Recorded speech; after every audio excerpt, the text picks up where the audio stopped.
Thank you, Carly. Thank you very much. Thank you so very much to the three speakers tonight. No, sorry, tonight for me because I'm in Dubai, but this morning that generously gave us their time to be here. We have Dr. Bearden, as I say, from Rochester University. He's conducting our first natural history study.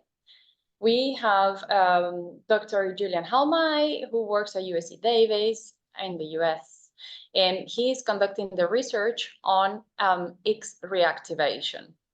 And we have Dr. Ali Fahad from the Mohammed bin Rashid University here in Dubai, conducting a research to understand better the protein function of ZC4H2 and to do studies on neurons derived from pluripotent cell lines or iPSCs in ZARD. A little bit complicated, but you will understand hopefully better after this.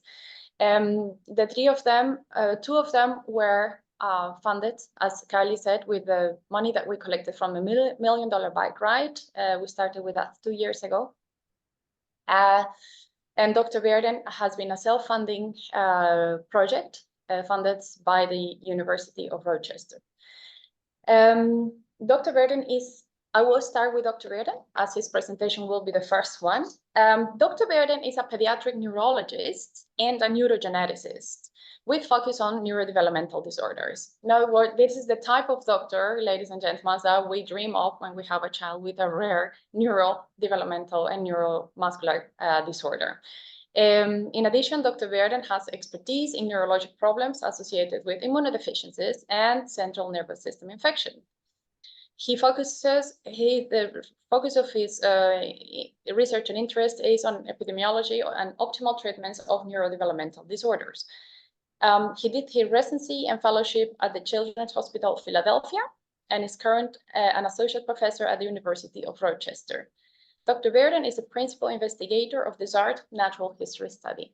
I must add that we're incredibly lucky that we found Dr. Bearden, who wants to do this research, finding his own means from the university to do the research. Apart from being all that I just told, he travels the world doing nonprofit medical help. So he still found the time to do our medical history study, natural study, and that's something that we're incredibly grateful for. So over to you, Dr. Bearden. Thank you so much for that introduction. I really appreciate it. So I'm going to share my screen. And okay, oops, not that one.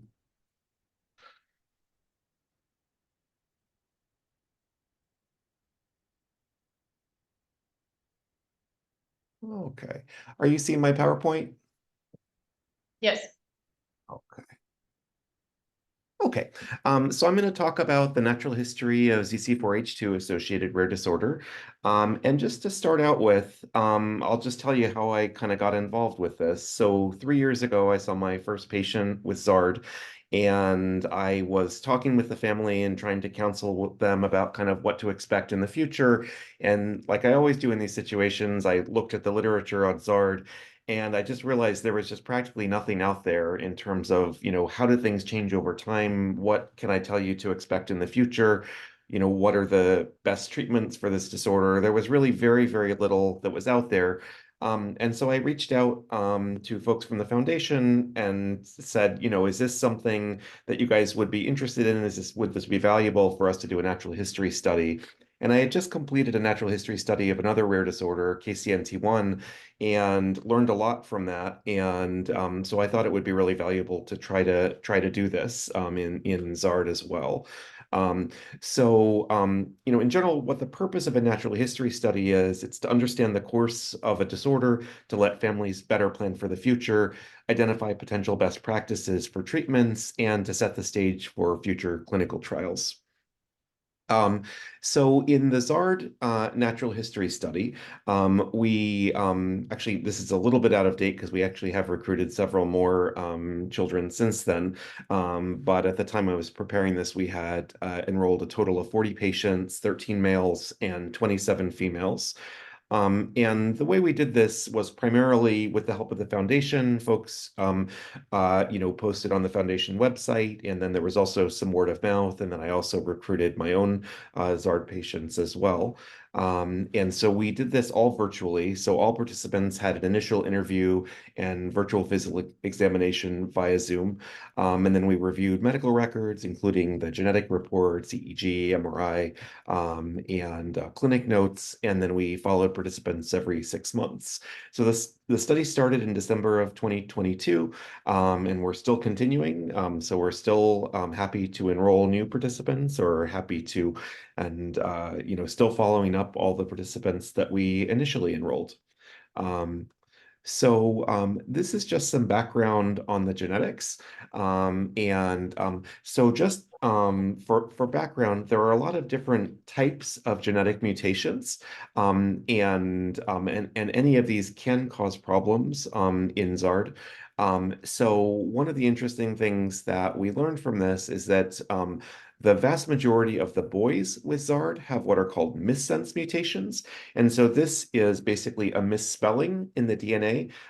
So usually a single nucleotide change that results in a change in the ZC4H2 protein. Um, and um, and then boys also had what are called splice sites mutations. So these are mutations that affect the way the protein basically forms different isoforms.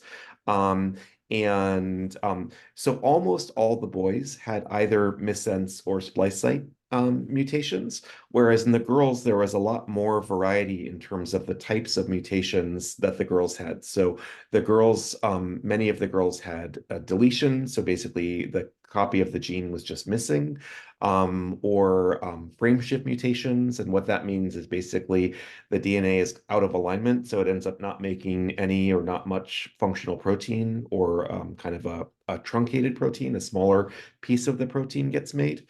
Um, and um, and so what this suggests basically is that boys in general don't tolerate deletions or frame shift mutations, whereas girls can, essentially most likely because of the pattern of X inactivation and skewing.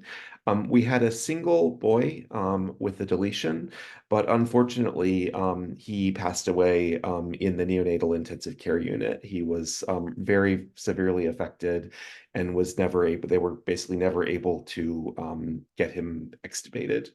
Um, and that was a little boy at my own hospital, where we diagnosed him basically at birth, and then followed him until the family made the decision to withdraw care eventually, after he'd been intubated for several months and they weren't able to make any progress. Um, so in terms of, one of the things that we're interested in is, are there genotype-phenotype correlations? Can we predict what a child is going to be like just from the particular ZARD, ZC4H2 mutation that they have?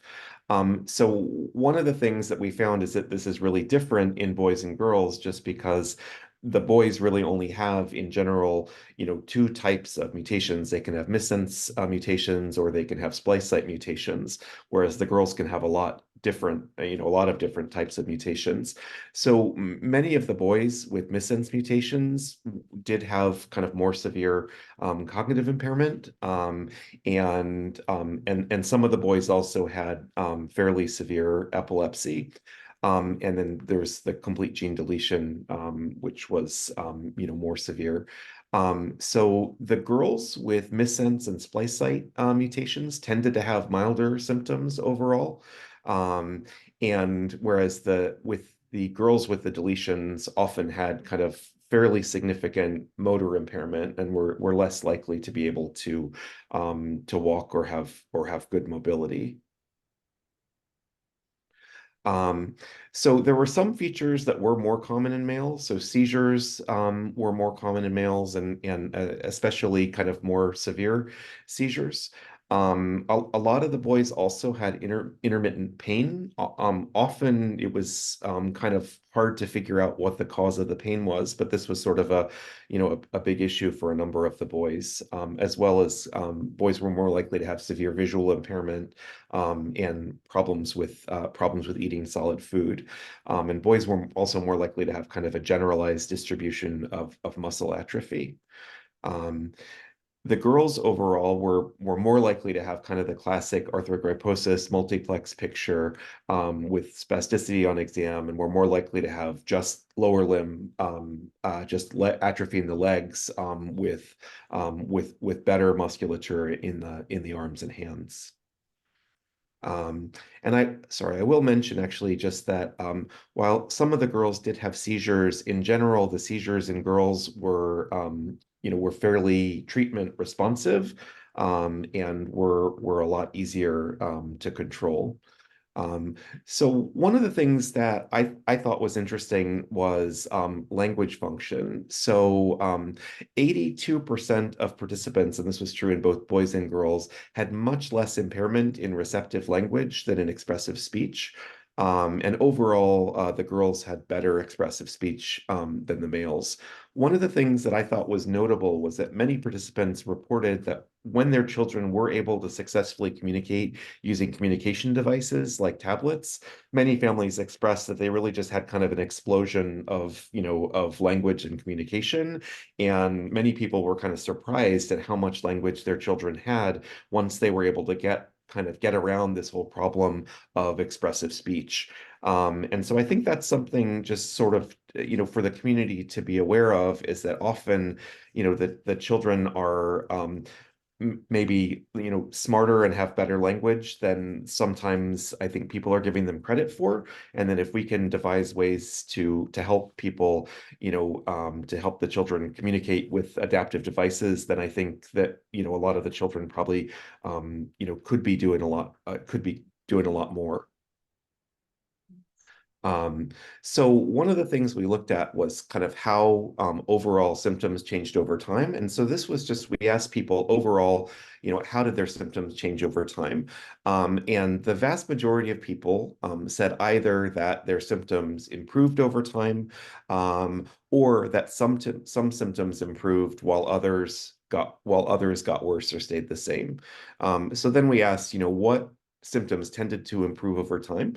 And overall, it was very consistent that people had improvements in feeding, had improvements in their respiratory status, and had improvements with their mobility over time. And one of the things that I thought was notable was that we had a number of patients who had feeding tubes, gastrostomy tubes, placed when they were younger.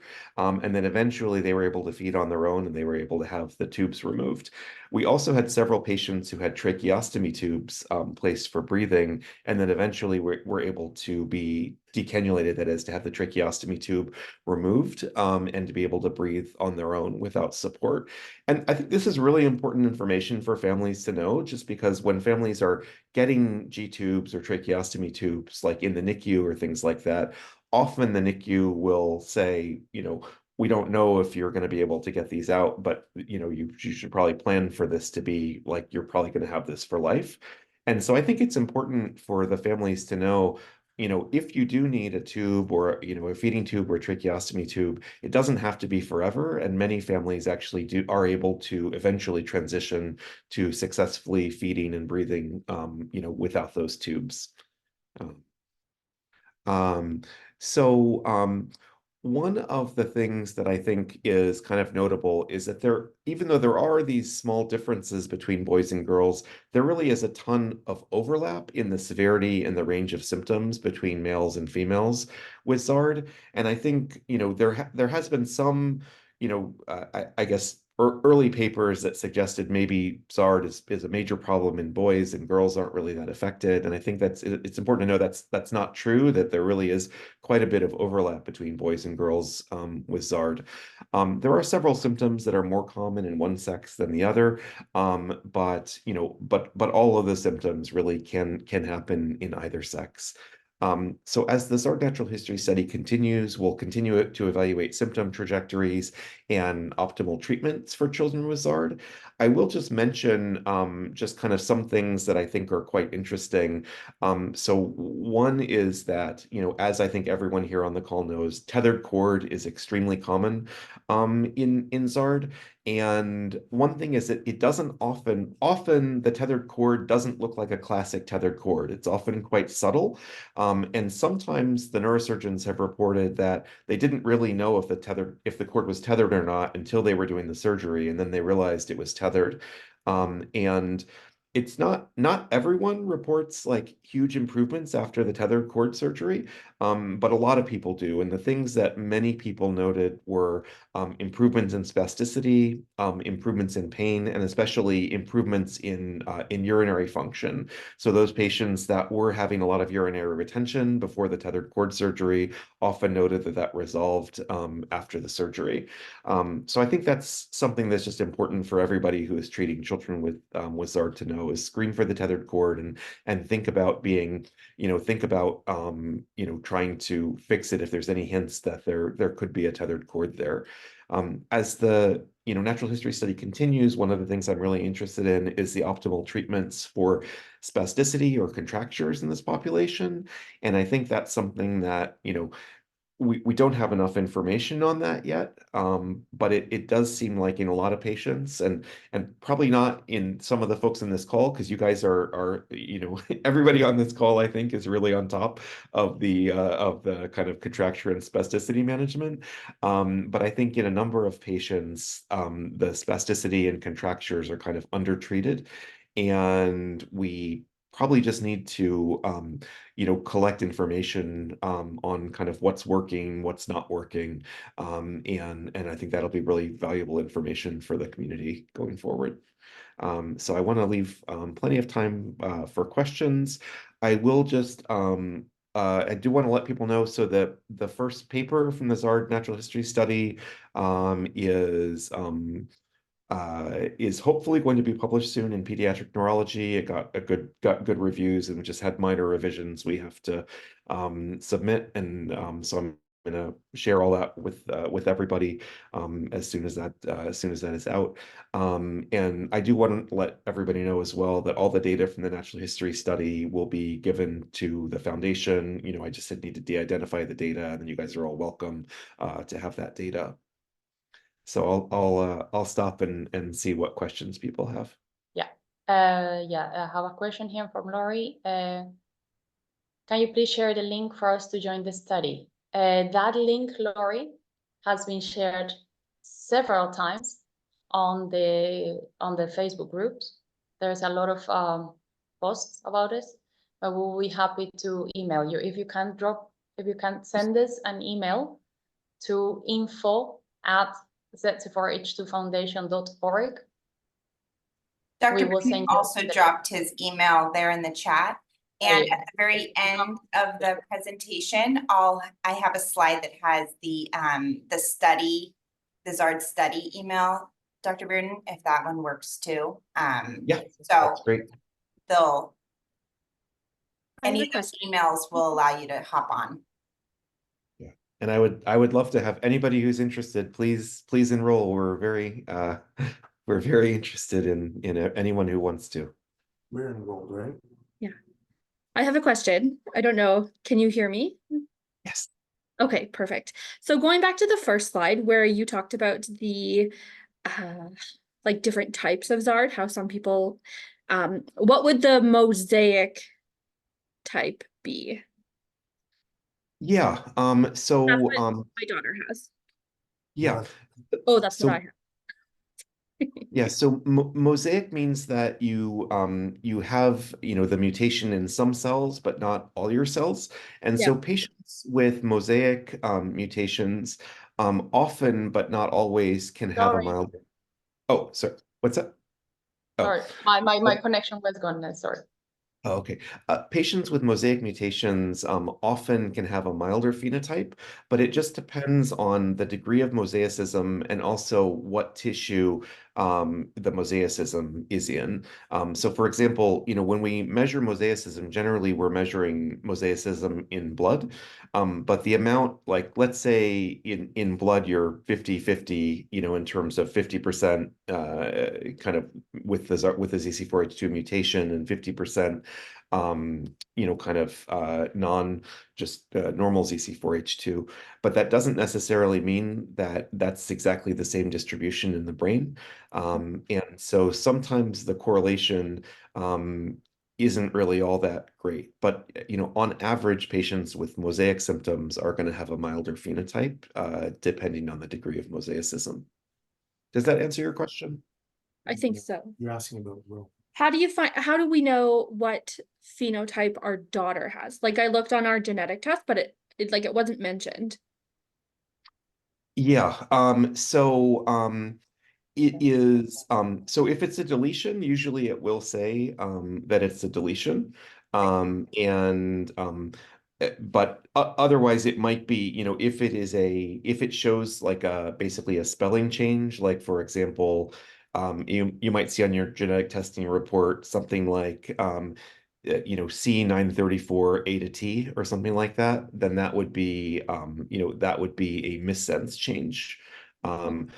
Whereas sometimes it might, on the genetic testing report, it might say something like, FS, meaning, in the spelling, it'll say FS, meaning frame shift. But sometimes it can be hard to tell, and you just need to have like a genetics person like tell you what kind of mutation it is. So I can Dr. tell you, Bearden? yeah. On that question, this is a question that we ask a lot to our community because it's very important for us to capture the genotype. It's not a phenotype, it's the genotype. It's the type of variation that your child has. And parents are willing to give that information, but they don't know how to find it. So we can help with that. If you email me, send me a Facebook message, WhatsApp me, anything, a photo of your genetic test. Know that this is all confidential. I won't share it with anyone without permission. I can't exactly find what is your variant. Yeah? All genetic tests include the variant. So if you just send me a screenshot, a photo, and I reply immediately with this is your genotype. Yeah. Okay, I can do that. Thank you. No worries. So someone also put on the chat, what information have you collected on vertical talus and treatment? So we are collecting information on the prevalence of vertical talus and also on how it was treated. But maybe you guys could give me some feedback. What do you think would be useful information to collect? Because we can collect additional information about the kind of outcomes after different surgical treatments. Maybe someone that has a child with vertical talus and sees difficulties in it can comment here.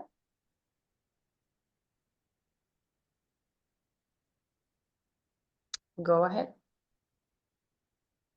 Well, if I might speak, Dr. Bearden, we see some families that with congenital vertical talus and other deformities of the foot that are quite stubborn and that can progress with age, given the growth deformities or growth deformed with growth. So I think that those parents are looking for effective treatments. And I don't know if this is something that we captured in the natural history study about what parents have done, what has been successful or not in vertical talus. Now, I don't know personally. We will have to go to back to the data. The thing is that within the realm of symptoms that we have, which are as much as 213, vertical talus is not one that really flags up a lot. So I don't know if we were able to collect significant data about it. Yeah, I mean, we definitely collect information on how many people have the vertical talus and what what surgery or other treatments they had done, and then we have kind of some information on just like the outcomes after treatment of the vertical talus deformity. We haven't been collecting information about like the specific surgical technique that was used, and I'm not, and I would have to learn a little bit more about whether there's a lot of variability in terms of the surgical treatments. Yeah, Jacob is commenting here that he had a successful surgery with his son who was treated with vertical talus with joint reduction and casting, and he will be happy to go through his treatment with the person that asked this question. So Sandy, you asked this question, maybe you can contact Jacob and he will be happy to. We have one more question, and with that, I would like to give the word to the next speaker. And the question is, it's a very specific question from Christy Carson saying that if we have seen what the phenotype is or what the expression is of girls with frame shift variants, if they are, what is the age of the oldest child, if they are able to walk, or if they're able to speak. I can comment on that, but I want Dr. Bearden to first comment on that. Yeah, I can get that information for you. I would have to look in the database to tell you the age of I don't remember off the top of my head the age of the oldest child with a frame shift. I think the oldest child with a frame shift was a young adult, but I can get that information for you. And some girls with the frame shift mutations, you know, we did have some girls with frame shift mutations who were able to walk and talk. But, you know, there's so much variability, and some of that variability, you know, is probably due to the pattern of X inactivation, but we don't really know that, you know. So that's something that I think is, you know, something that would be valuable to kind of study in the future. Sure. And I want a general answer from what we know on this question and on any this type of question. The thing is that in females, the phenotype, the genotype, so the type of variant, the type of mutation, does not really show a pattern or can predict what will be the phenotype or the expression. Why? Because we females have this phenomenon called X inactivation, right? And that is what Dr. Halmai is going to talk about. But so it means that there are girls that have the entire gene deleted, almost like my daughter. But they are, you know, they have a certain presentation that is less severe than other kids. So how comes is because we have as women, X inactivation on this gene. So I just wanted to tell this community to please do not look for answers in the variant of your child, because first of all, we don't know. Okay, we don't have a prognosis based on the type of variant. And second, in females, we are subject to X inactivation, which changes the whole thing. So short answer, we don't know, and we will probably not be able to tell what type of genetic variation correlates with what type of phenotype, at least in females. Maybe later in a later stage in males, but not for the time. Okay. All right. Thank you so very much, Dr. Bearden. I know that there's many more questions, and please write us all your questions, and we will try to put them back with answers on the Facebook group, as we don't want to leave anyone with unanswered questions. Our next speaker is Dr. Halmai, Dr. Julian Halmai. Dr. Julian Halmai is an incoming assistant professor at the USC Davis Department of Neurology. He received a Master of Science from the University of Groningen of the Netherlands, my country, very good university, and a PhD in integrative genetics and genomics from USC Davis in 2020. He has received a lot of awards and a lot of funding for an incredible research that they do in his lab together with other researchers, and his particular area of interest is looking at X inactivation. Now he's going to tell us more what X inactivation is. I don't want to go for him, but X inactivation is present in a lot of conditions where a gene mutated on the X chromosome is present. So it is very important for rare diseases, especially in females. So now we are lucky that he was one of the chosen ones for our grant, because this can open a huge window of knowledge, not only for the female population here, but also for the male population. And that is what he's going to explain. So I give the word to you, Dr. Halmai. Thank you so much. And thanks for putting this together. It's fantastic. It was great to hear about the natural history study, and I'm really excited to read the paper. I hope you can hear me okay and see the screen. It looks like everything is going well. So today I'll be talking about interventional genetics for ZARD and specifically what that means.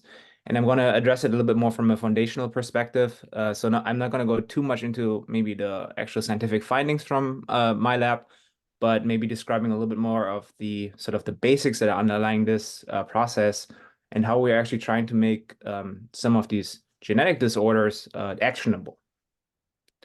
And we had a already fantastic, I think, introduction to some of these things here and a good segue. But I'm just going to start with really going back to maybe some of that high school biology, just to give everybody a little primer here, where every cell in the human body has a nucleus, and that nucleus has DNA in it.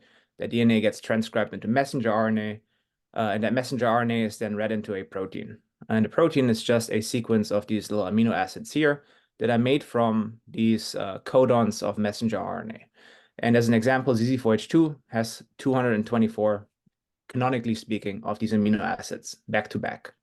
And then also another important feature in specifically for most genes, there are two alleles around, depending on, for ZC4H2, this is an X-linked gene. If you're male, you only have one allele in this case, but a female would have two alleles. So one from mom, one from dad. In a normal situation, these would both make proteins. And as we're talking a little bit about some of these genetic findings that you get maybe from genetic counseling after doing genetic screens, what sometimes happens is a mutation just sneaks in there. So where normally there would be a G here, now all of a sudden this G gets turned into an A. So a guanosine gets turned into an adenosine. So when you get your genetic counseling report, it will say something like C, which means this refers to the DNA, that there's normally a G that is now an A. Likewise, on a protein level, on what that would look like, that now changes this codon that used to be a GGU on the left, GGU, that makes a glycine. Now that might be turned into an AGU, and that is a serine. So this will be called a missense mutation, where actually, as Dr. Bearden really nicely introduced it, the protein is just read wrong.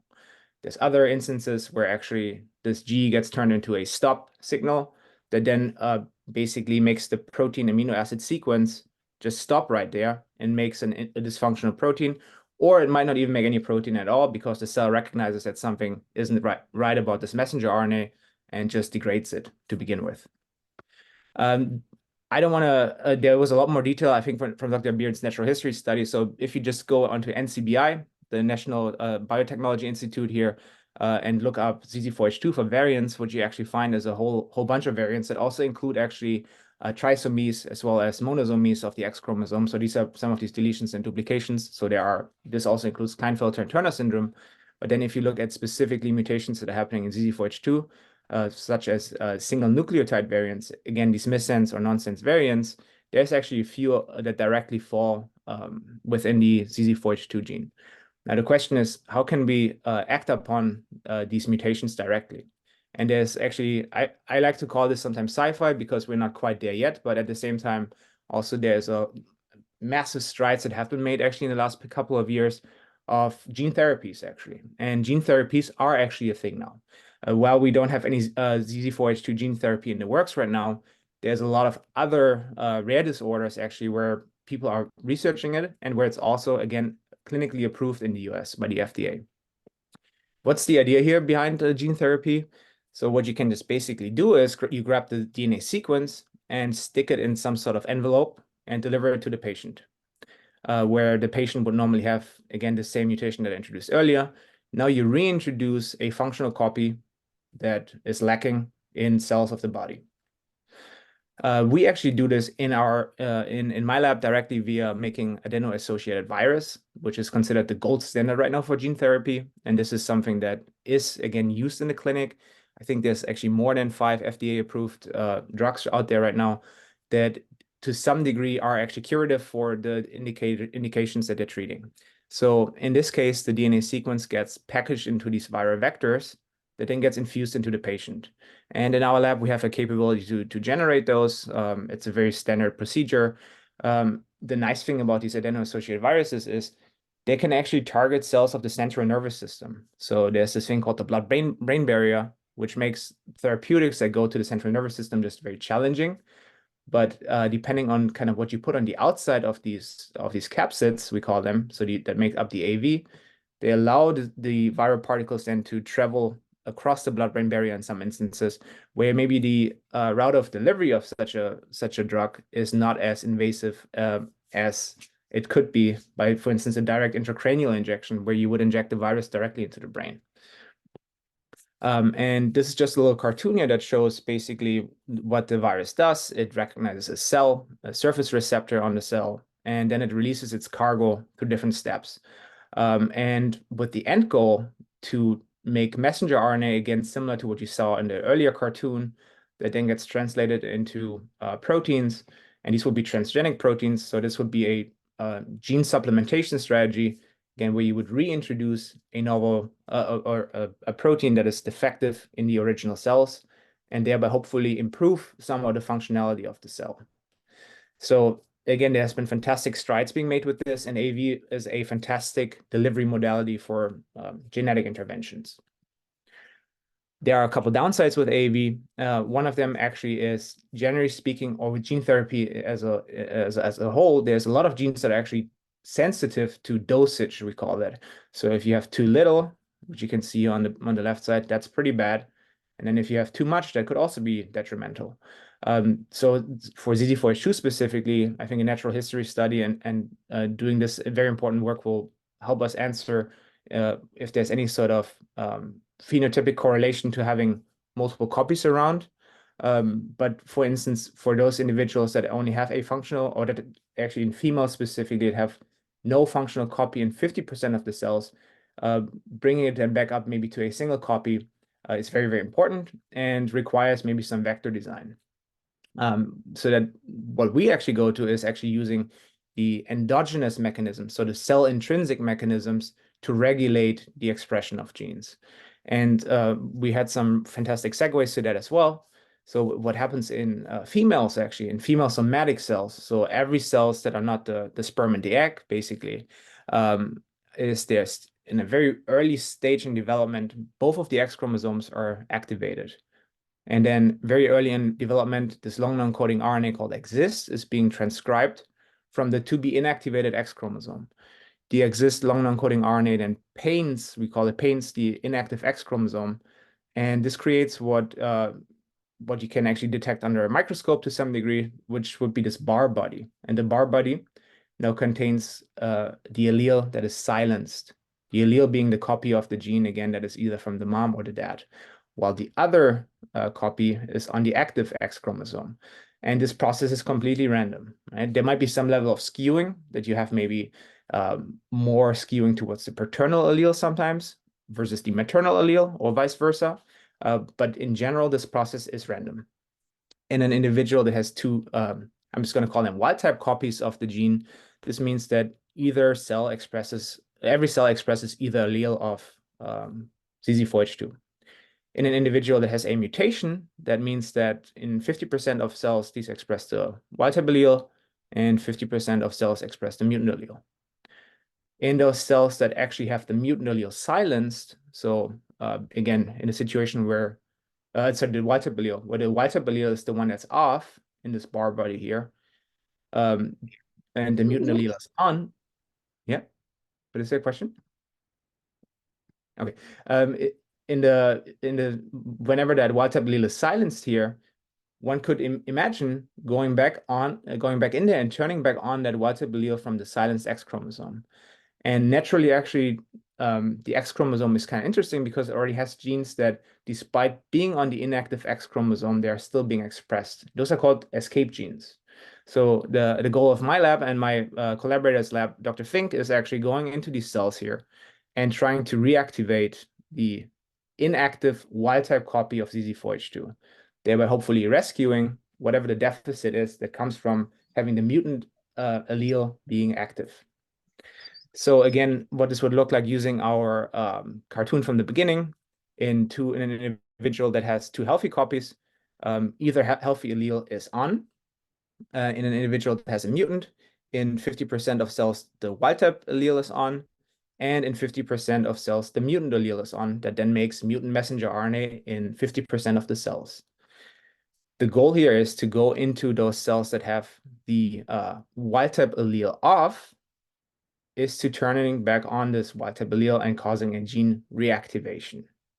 And so we do this testing in disease models. So we're able to work with patient cells, so either patient lymphoblasts or fibroblasts, but also what we were able to obtain through Correal, through the foundation, was induced pluripotent stem cells. So these are actually cells that have been in a way transformed in the lab to be able to turn into every cell of the body minus the germ cells again. We can, what we call, differentiate them. So we specialize them to become neurons in a dish. So they go through different stages of this differentiation process, where first we go and actually create neuroprogenitor cells. And then these neuroprogenitor cells can then also get turned into neurons in a 2D culture, so where they're just a flat layer of cells. But what the lab is also really interested in is actually creating organoid models from these as well, where these are actually representing what we would consider a mini brain in a way. So where they actually are self-assembled structures that contain different neuronal populations, as well as other support cells of the brain. What this work actually is done by Yumira, who's also on the call. She's a graduate student that I was able to take onto this project with the funds that I received. And she's doing a fantastic job. And what you can see here actually is a stain for specific markers of these differentiation processes, so that you can look at, for instance, early markers of development, such as these nestin or PAX6 markers. And then you can do that compared to a control cell line, whatever that might be. So it might be a healthy parental control, or perhaps a corrected control where the mutation has been fixed. And then you can start looking at, are there any differences in this process of differentiation from using these premature cells going into more mature neurons? And can we actually link that back to some of the disease phenotypes that are being observed, such as if there is an imbalance in excitatory versus inhibitory neurons that are being produced? Could that be somehow linked back to maybe seizures that are being observed? And then also, can you apply some of these reactivation modalities to fix these underlying cellular phenotypes? What we are also, one last thing that I want to highlight here is, as being a lab in California, we have the California Institute for Regenerative Medicine, which is a fantastic pipeline that actually allows us to go from a discovery grant, which you can see here on the beginning of the Golden Gate Bridge, all the way down to a clinical grant. So they fund all the way through clinical trials, phase 2 clinical trials here direct in California.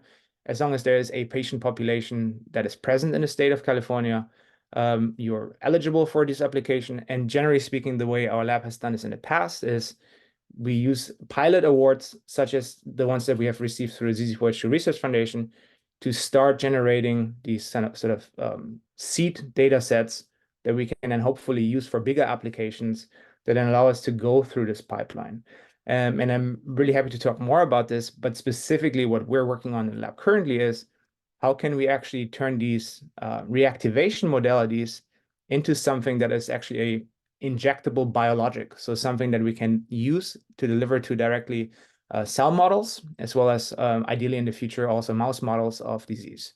And then that allows us to study, can we rescue any of the aspects that are being observed in ZC4H2 associated rare disorders? And with that, I'm happy to take any questions or go also into more detail of some of the maybe findings in the lab. Wow, that was absolutely fascinating. I think it's the first time that we're doing this type of research, and so incredible, interesting, especially the fact that there is a pipeline to the future possible if we continue with it, which is from, you know, staying in your lab to making probably a biological or something that will hopefully help our children in some ways. Any question? Well, thank you. First of all, thank you, Julian, for everything that you guys do. It's just wanted to, for all the people present here, that what Julian is doing in his lab is very unique. There's not many labs in the world doing this or that have succeeded in doing this. Hence his his popularity in the subject for all the X related conditions.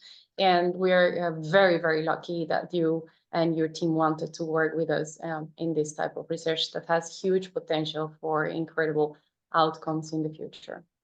Of course. I thank you guys for putting all this together and also for allowing me to get to work on this too. And Yumira, who's also on the call, by the way. Oh, well, nice to meet you, and thank you all so much for your work. This is David. I just want to say that was an amazing talk. That was just really that was such great research. I'm so impressed by what you're doing in your lab. Thank you so much. Thank you, Julian. Okay. Sorry, I can't Sorry, find Dr. the Fahad, go function. ahead, go ahead. Yeah, I want to ask Julian a question, but I can't find the function where I raise my hand, so I'm just sorry I'm speaking. Yeah. Perfect. Julian, at what stage of development you reactivating the expression of the ZC4H2? Yeah, we're actually doing it in neural stem cell stage right now Okay. for the neuronal aspect, right? But we also have some data showing it in lymphocytes from the Coriell cell line that we obtained. The single one that was on there earlier this year, which I realized there's actually more on there. But from that neuronal pipeline, we're doing it in the NSC, NPC, whatever you might want to call this stage. In part because they're still dividing and easier to work with than maybe on the iPSC level where they're a little bit finicky. And then the neurons, we're still in the process of actually generating those. Okay, but do you think with the neurons, if you are to reactivate it, it can, for example, rescue the phenotype if there's any phenotype with the neurons? Yeah, that's a good point, right? If there is any, that's probably something that we're just trying to answer in parallel to see what is going on. We have some high content imagers here that we can look at dendrites and maybe axon size, soma size, but I don't know yet, I guess. That's my biggest thing. For other X-linked indications, we actually are able to reactivate on the protein level, which is really exciting. And then also look at some of the substrates that are further downstream, and they also seem to be responding to that as well. How that is for ZC4H2 yet, we don't know. And then also exactly what to look for is then the next question also, right? What's the actual molecular cellular thing that we want to study? Which as a transcription factor, it's nice that we can maybe just do something like RNA sequencing and see if we look at all the genes, how they're being turned into messenger RNA, if that is something that maybe a signature that changes. And that can be referred to what a control is. Very interesting. Thank you very much. Yeah, you're welcome. But maybe also a little bit limited by some of the, let's just say that this specific disease is a little bit in the earlier stage, right? In terms of cell models available, etc. Where maybe it's also hard to say, is in what we're observing already, is it an effect that is due to the control being weird, or is the cell actually having a phenotype that is maybe reduced or increased? Where also that is something that we hope to address by just looking at maybe more control cell lines. In the absence of maybe having more more ZZ4H2 lines. Yeah, I mean, I think it would be fascinating once you reactivate and see whether if you rescue the phenotype, it will be more, like effective when the cell precursors or progenitor cells versus those that fully differentiated. Yeah, definitely. Yeah, right. Thank you. That's a question because this links into Megan's question. Those cells that you use that are PSCs are from a girl with a deletion. Those are the only ones that we have available at the moment. Now, we know that, I mean, we don't need to explain technically here, but there's limitations to work with a female cell with a deletion, as it will probably not express any phenotype on the neurons later, or we don't know, but we will. Megan here is asking how the rest of this community, how the parents can collaborate with this by probably donating blood to create more iPSCs lines. That is not question number one. And question number two is a little technical, is what control are you using for the iPSCs? Yeah, so maybe I start with the second one, because that's a little bit maybe easier to answer. It's just a commercially available control cell line. We have actually 3 or 4. It is an iPSC. It is an iPS line as well, correct. Yes, Um, okay, but from a wild type, obviously. From a It wild is type female. female, but age controlled, or We try and age match as good as possible. This one actually, I would have to go back and check. I'm not 100% certain.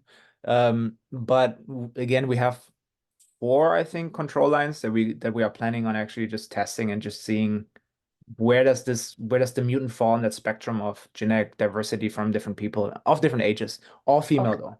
Oh, in this- unfortunately, we don't have any control available at the Carrillo Institute because of the cost associated with it. But so there's no That's right. control for this available iPSC.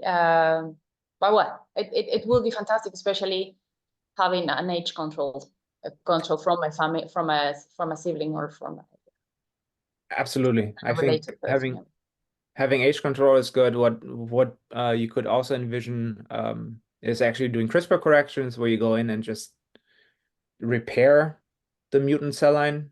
While that might not necessarily be something you can do in the clinic, so just don't confuse that with, repairing a mutation in a person, but you can do it certainly in a dish directly.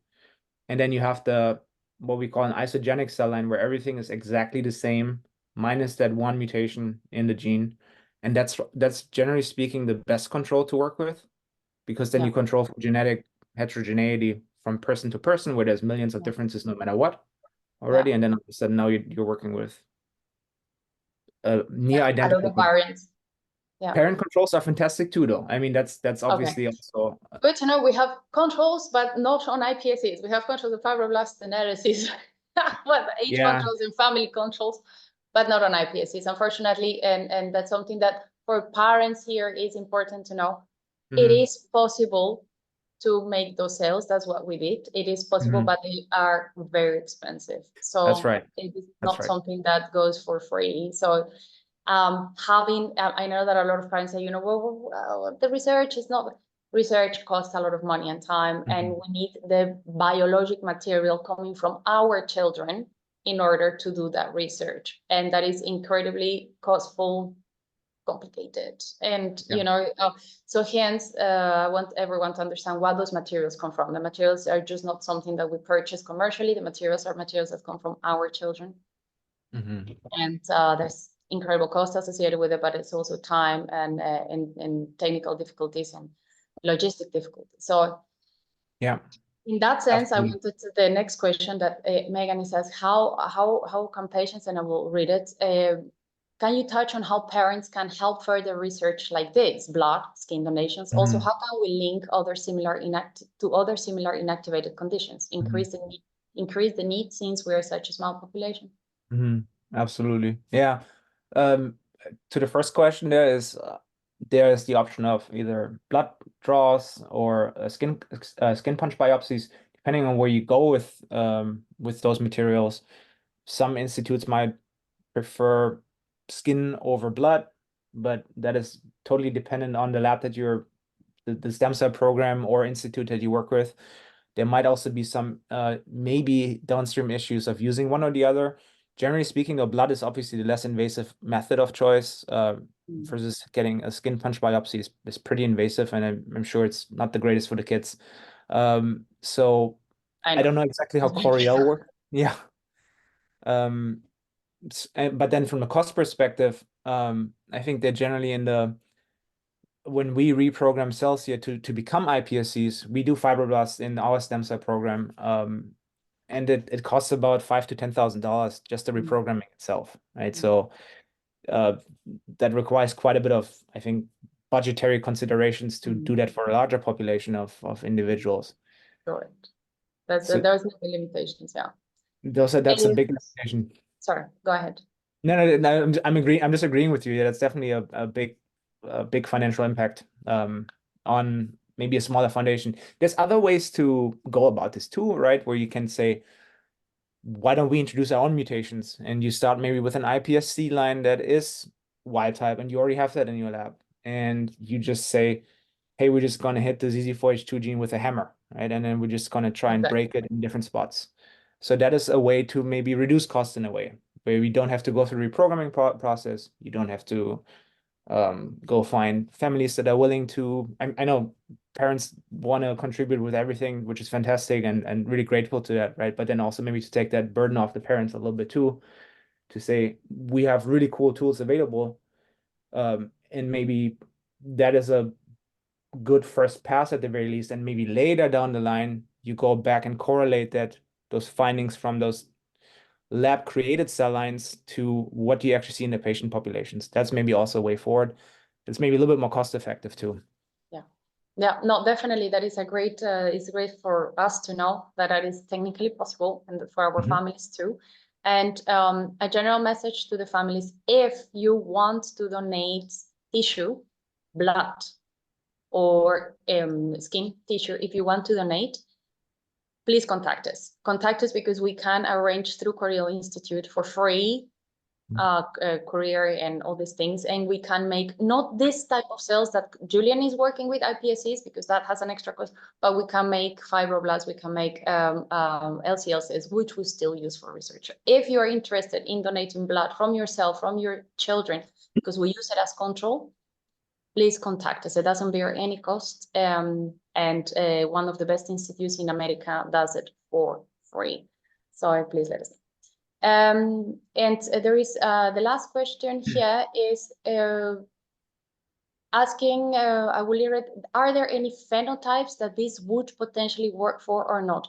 I read this as are actually genotypes that this would potentially work for or not. So probably what Christy is asking is, do we know what type of variant this could work better for or not, X-ray activation?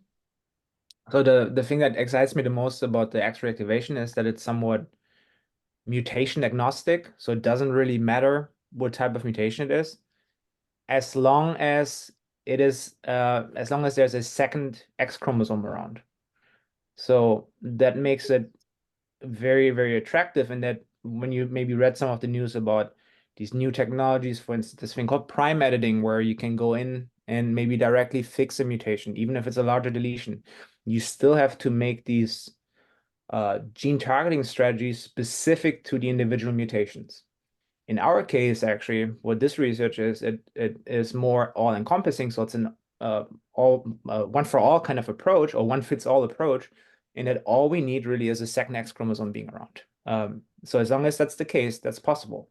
And then also actually I feel like there was a last part also from the other question is, you can also apply this to other X-linked intellectual disabilities, other X-linked maybe neurodevelopmental disorders as well, to maybe broaden the scope a little bit and make research like this also maybe a little bit more, in a way, maybe attractive to the NIH.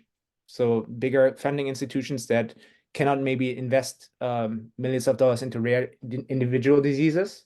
But maybe if we look at the X chromosome as a whole, and then start looking at, there's actually several of those, maybe all of a sudden some research like this becomes a lot more attractive to them as well. And when I say attractive, just meaning really because it's tax-paid funding, right? So they just need to make sure that they kind of hit maybe some of the more common problems that are occurring in the US population.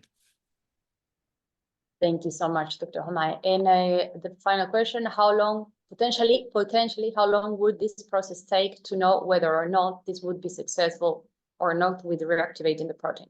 How I interpret this question is, the parents want to know is, once we have something that work with, biological, how long do you think it will take to see positive change in our kids? Yeah, usually we go through a very defined set of experiments where we start with human cells. We also want to work with mice to generally see, are these things effective in a maybe more system level, where you all of a sudden are dealing with a whole organism, right? And not just a cell culture dish that you can drop things on and modify them at ease, I want to say. Maybe it's not really easy. Sorry, Mira, obviously it's very difficult what we're doing. But those things can take a while, right? And you might be able to hit a roadblock at any point. Generally speaking, it's a little bit harder to predict how long these things take. But for instance, the discovery grant from CERN is 3 years of work. And the idea there is, after these 3 years, they want to slot you into a TRAN grant, so the translational grant. And those are usually another 3 years. So it generally takes like 3-ish years to maybe process one of these sort of segments. So when you would end up, for instance, in the actual clinical application, if everything turns out well, is really, really difficult to say, right? But there are some examples of gene therapy where maybe papers came out somewhat 10 years ago, which might have also been a couple of years of research, obviously leading into those papers, but they are now in the clinic. So it is possible, but it's really, really difficult to give maybe a timeline for how long things take, especially if it's also a little bit novel territory, uncharted territory with these CRISPR therapeutics too, where maybe there's not really regulatory guidelines really established yet either. Yeah, no, great answer.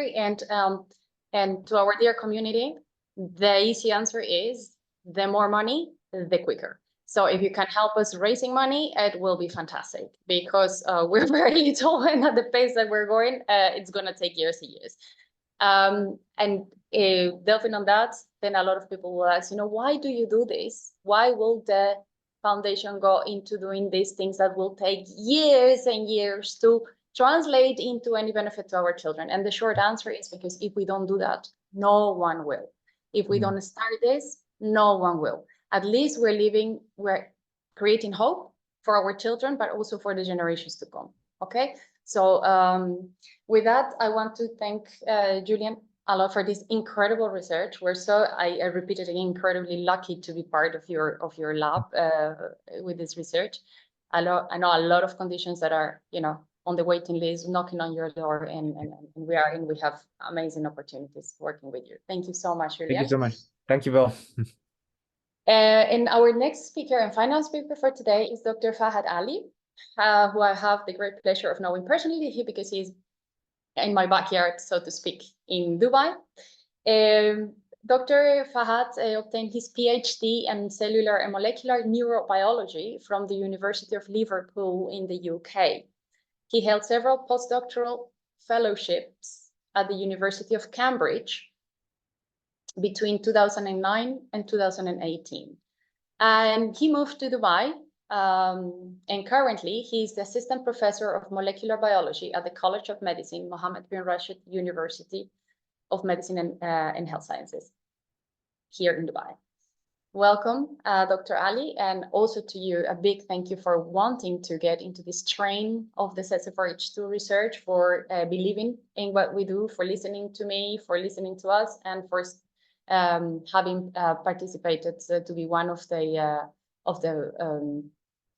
people that participated for the grant, and luckily you got it. So over to you, Dr. Ali.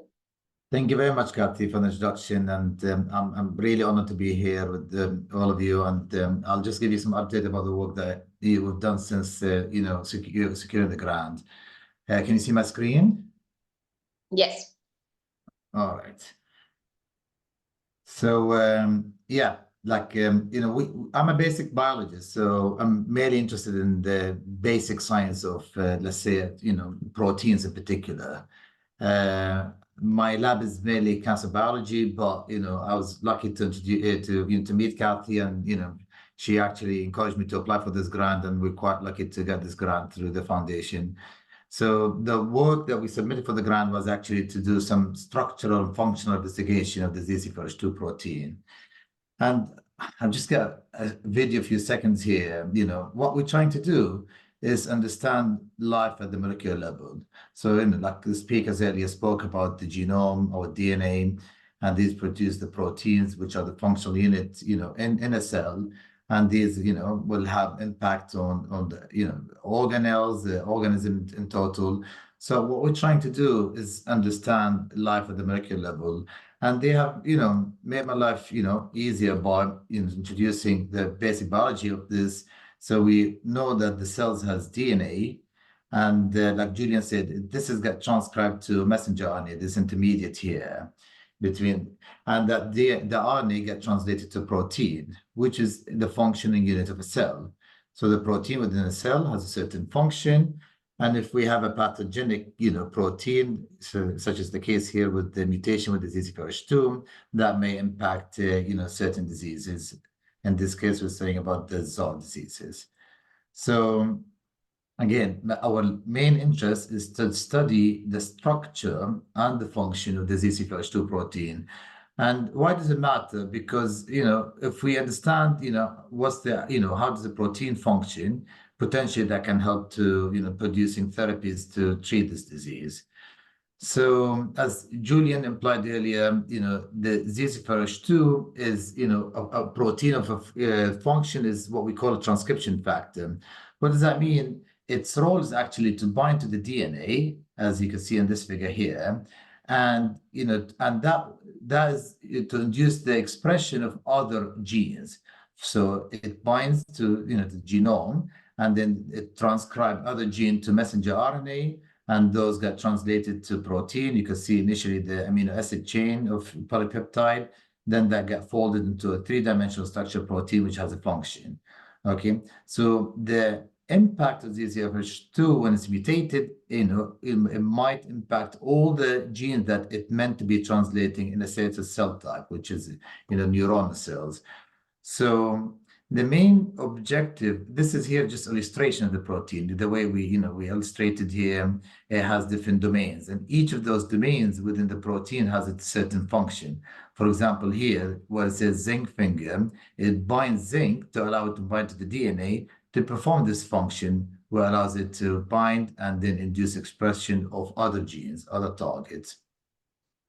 And as Julian again showed you earlier, we have cells early in development, which are stem cells. So these are undifferentiated cells which have been committed to a certain lineage or fate. And during development, they go into certain lineage and, commit to a certain fate. In this case, for example, in the neuroectodermal cells, they become neuroendodermal progenitors, then they become neuronal progenitors, and they differentiate to what we call post-mitotic neurons, cells that do not, divide any further. They become neuronal cells. So it's really important, to understand, the role of the ZC4H2 early in development. And there are some studies that shown its main function is early here during progenitor cells, perhaps. And that may impact, if you have an impaired protein, that may impact how the neurons are developed. So one of the main objective of the study that we submitted, to do is to do this kind of work. So again, Julian have shown that, we've got also those cells through the Korea Institute. These are what we call induced pluripotent stem cells. So these have been taken from either skin or blood of a patient. And what we do, or what the Korea Institute have done, they could revert back. These are differentiated cells. They became blood cells or skin cells. And, this technology came, available around 15 years ago, which you could take a differentiated cells and revert it back to a stem cell stage. And the advantage of that is for disease modeling. Then you could take those stem cells and can differentiate them to any type of cells. In this case, we're interested to make neurons because these are what's impacted in the disease. So we could grow them in petri dishes in the lab, and we could make them to those intermediate, which are neuroprogenitor cells, and then we could make them to terminal differentiated neurons.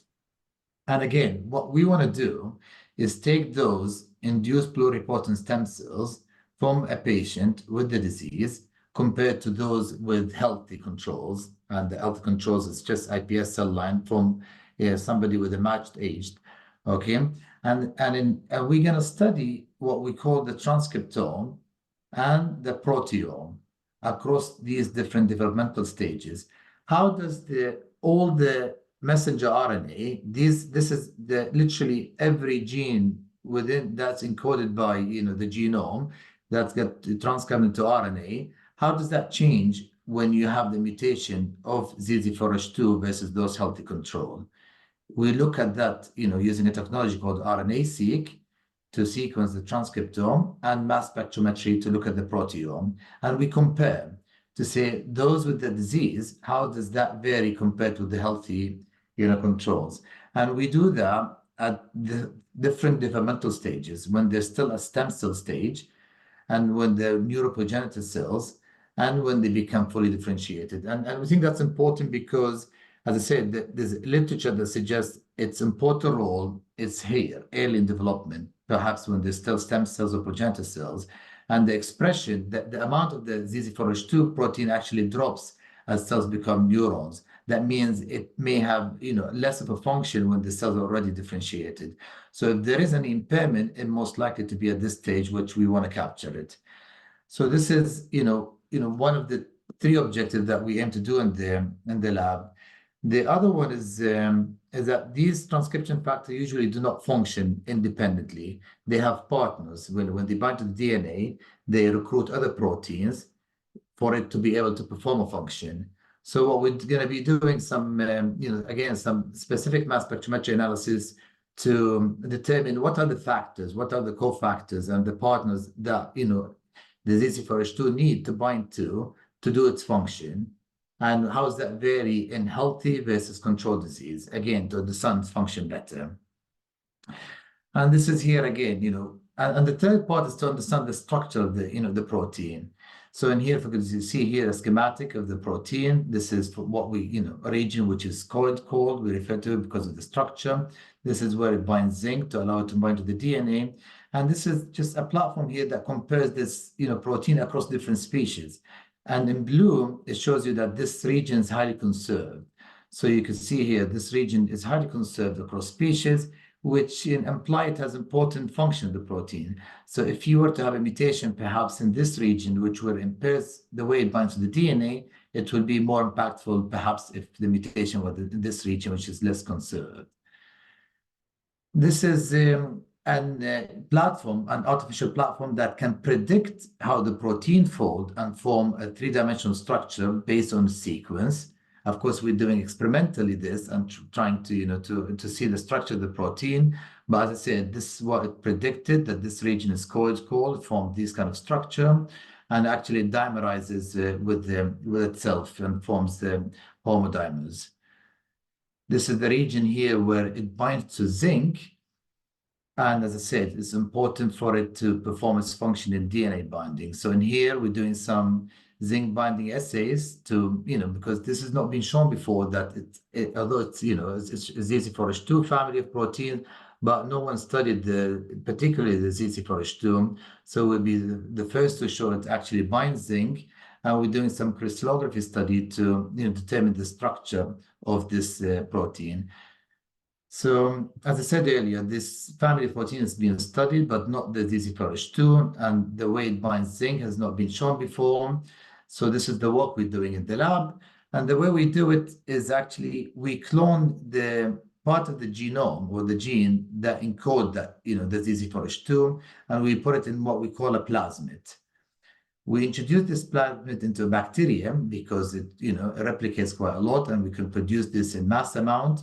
We lost the bacterium, and we use some biochemical assays to purify our protein of interest. In this case, is the ZC4H2, and we send this for structure analysis to understand how the structure of the protein, how does that change when there is various mutation, how does that impact the structure of the protein, and that we can help us understand the function if it's mutated. This is some data we generated in the lab. The way we purify this protein is, as I showed you earlier, but this band here indicate that we get a purified protein. This is the full length, the whole protein here. And we're also interested to do some structure analysis of the different domains that called core region here and zinc. This is the called core region here. Again, we purify successfully. And now we've sent those to our collaborator at Harvard Medical School, where they're doing some crystallography and NMR studies to determine the structure of the full-length protein in those domains.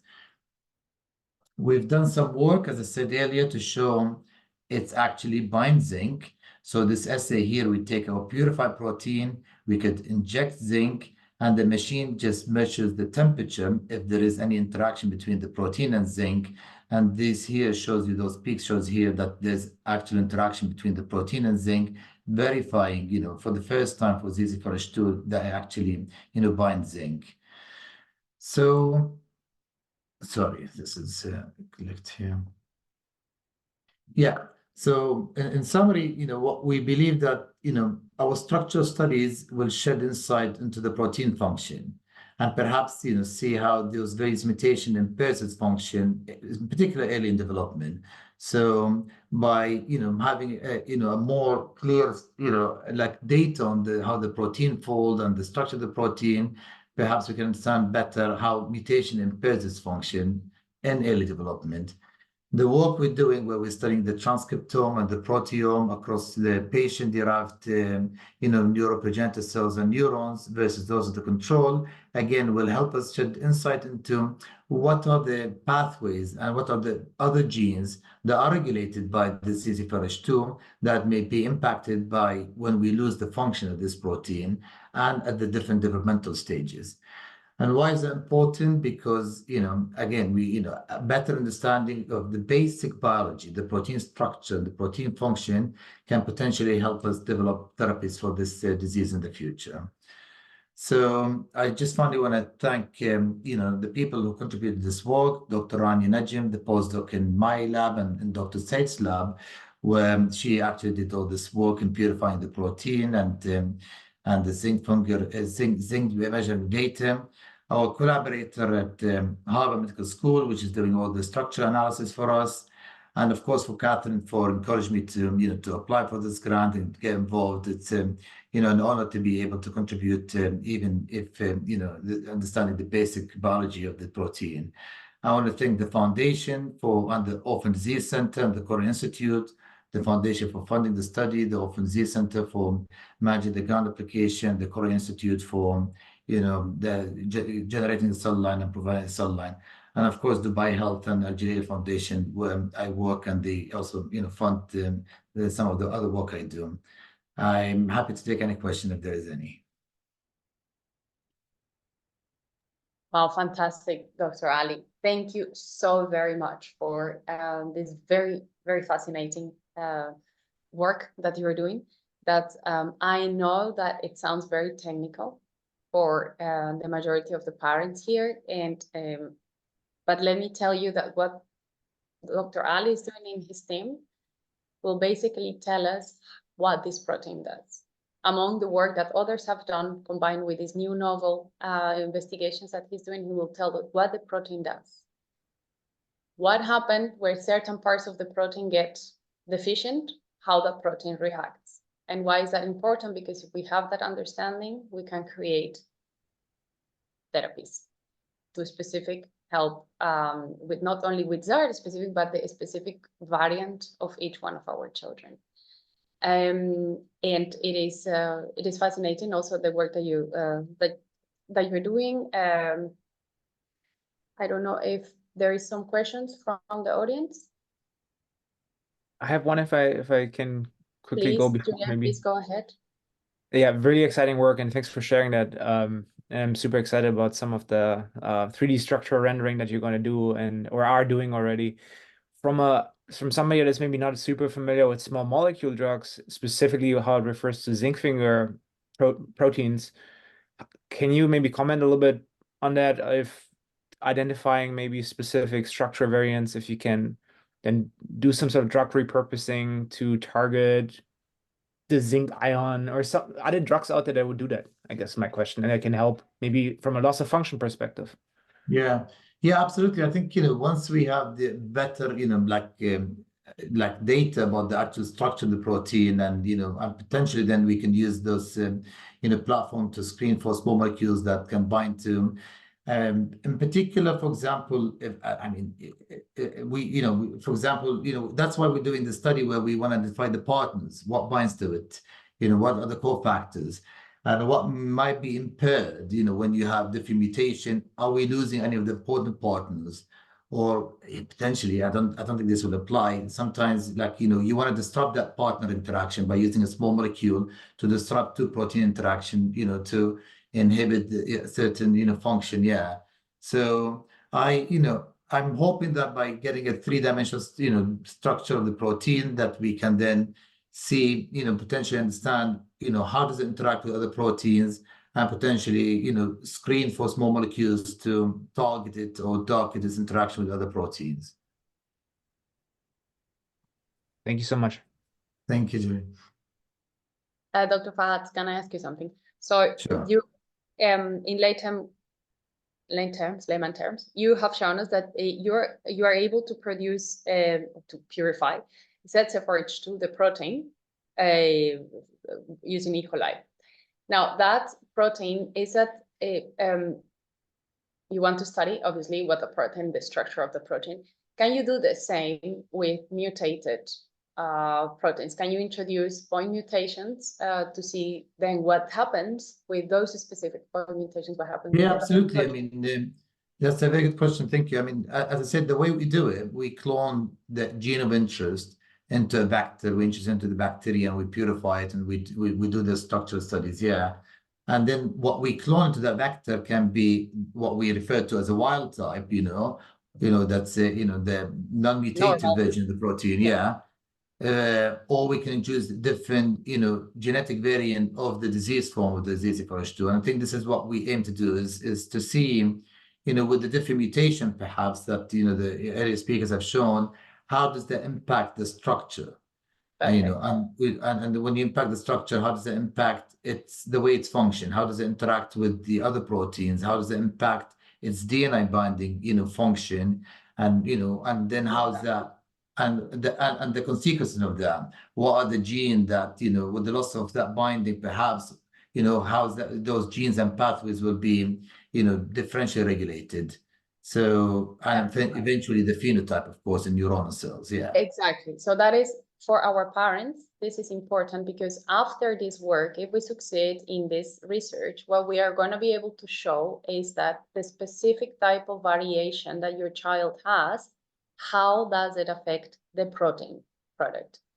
And we go a step further, how does it affect the neurons? Because we're also going to look into, with this research, we want to look into what happens not only with the protein structurally, but what happens with the neurons that have that specific type of mutation. So that is why this type of research is very important. I know that a lot of parents are asking themselves, so what? What does it mean for my child? Look, it means the start understanding a condition, understanding how a condition works and the impact of it in the physiology, in your body, in this case, the neurons, is the start to develop drugs and to develop therapies. So although I keep saying we're very much in the beginning, we're scratching the surface, but we're starting, and that's a great start. So that is the answer. And my last question, Dr. Ali, is, so the same that you are doing with introducing the mutation to create a mutated protein, can you as well introduce a mutation to create a specifically mutated iPSC? The same what Julian was saying that we can do. We can knock out, instead of having, the donor coming as from a donor with a specific variant, we just take a wild type, we introduce a certain mutation. Is that something that you are planning to do? Maybe we can do it together with Julia. Maybe how do you see this further?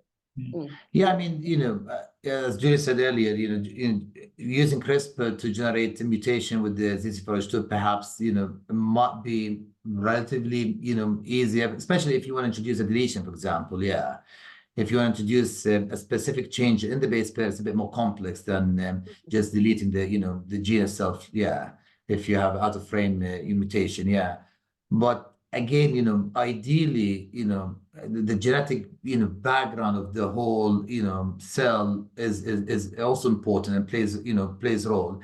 You could argue with the iPS cell line, there is the epigenetic factors, that might also impact how those cells differentiate or respond to differentiation, because, there's potentially, they're not identical to a stem cell state when you revert them. Yeah.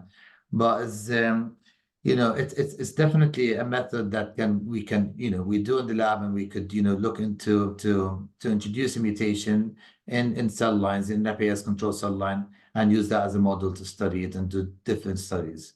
Fantastic. We look forward to that. Hopefully we can get to that stage. I have a question. With this, if there's a question, Dr. Bearden, sorry. Yeah, I had a question partly for Dr. Ali, but maybe Julian could also weigh in on this.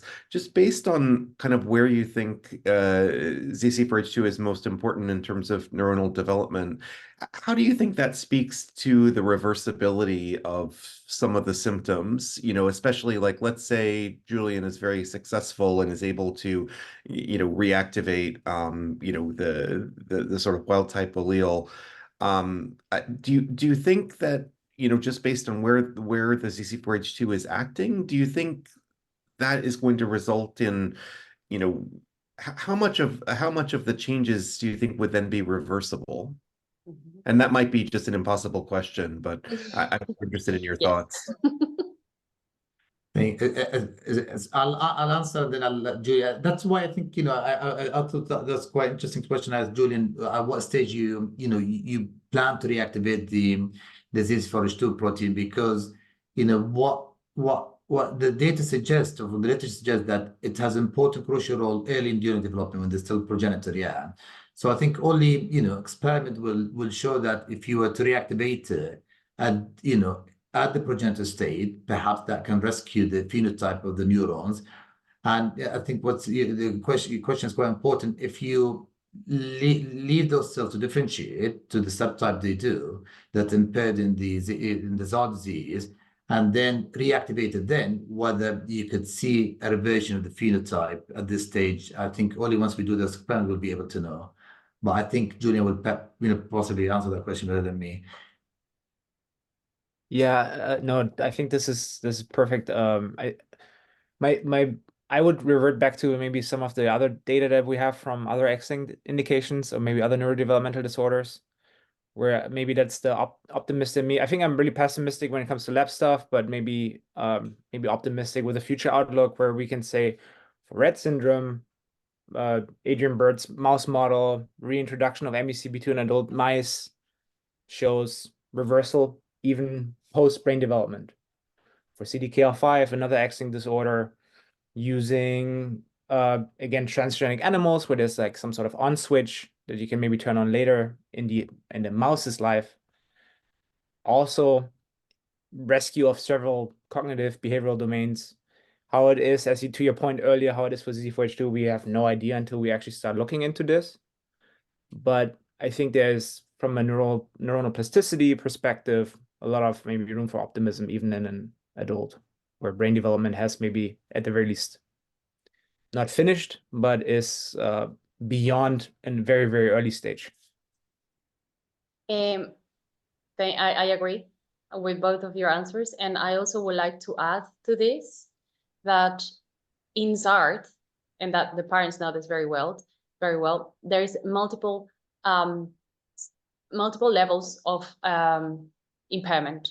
There is the neurological pathway, the neuromuscular pathway, and the physiological muscles, soft tissue, even osseous tissue. There are certain things that I'm certain we can rescue if we go down the path of these therapies that we're going to try to find out. And those are most the neurological responses, the neurological pathway. We can think of the cognitive function, we can think of that kind of realm of things.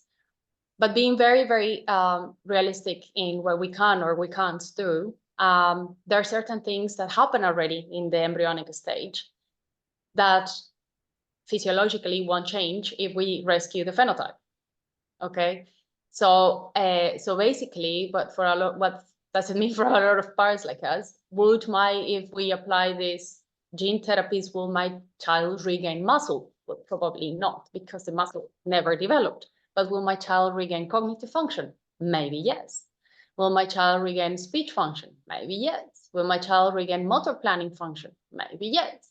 And since speech, cognitive, motor planning are a big part of it, and a lot of organ function that is related to the neurological system. So I think it's hugely relevant to think that whatever we're doing in terms of trying to recover the neurologic impairment in ZART is going to have a huge impact in the quality of life of the children. Yeah. Any question? Last call for any question?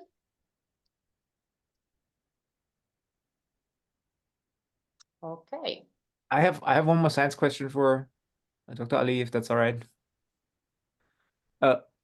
When you showed your conservation plots across multiple transcription factors, do you know? I know your point was to say this is where mutations are, and this is what makes ZC4H2 different from other zinc ion transcription factors. Do you think, though, from looking at maybe some of the other proteins, that there's some functional redundancy Is it something that you can say just by looking at the sequences, or is it hard to say without really doing any sort of molecular functional analysis? Sorry, is it to say whether we can predict the, if there's redundancy in other transcription factors with similar maybe domains that could maybe not take care of 100% of the function of what ZC4H2 does, but maybe if you boost the expression of that in a way to maybe compensate for some of the things that are being observed? That's a really good question. To be honest, we haven't looked at that, and potentially something, we can look at and, compare and see whether, there are certain, domains that are conserved across different proteins that, will make those, regions, redundant or not. Yeah. So, but mainly, I think what we focused on is those three regions, the highly conserved region. We had quite a challenge to purify the folding protein that, over the past year. Now we've been a bit more successful with it. So I think we send the, some of the cold core and the zinc domains for the NMR studies, and we should get that data from Harvard quite soon. But it's something that definitely we should look at and compare it to other transcription factors and see whether there's redundancy in the function if there's a mutation in those domains. I'll certainly look into that. Thank you, Julian. Of course, thank you.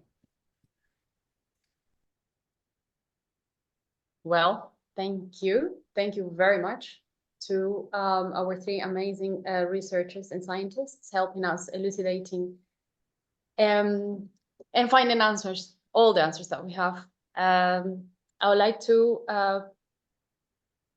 give the word to Carly, who is gonna continue this and take us through the $1 Million Bike Ride and a little bit of general information.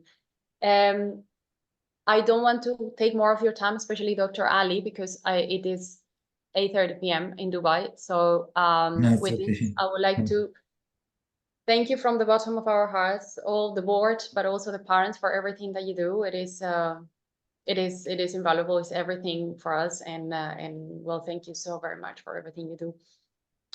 Please feel free to leave this conversation as we will continue with the community. I invite the parents to please stay for another 20 minutes, probably, where we're gonna talk. We're gonna update you about the $1 Million Bike Ride and the funding, and that will be great if you could stay.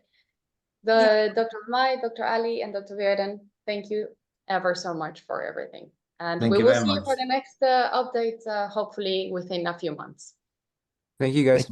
Thank you very much. Thank you all. Everyone. Thank you. It was great to hear everybody's work, and it's nice to connect again with all the families that I've met and the new families that I am looking forward to meeting in the future.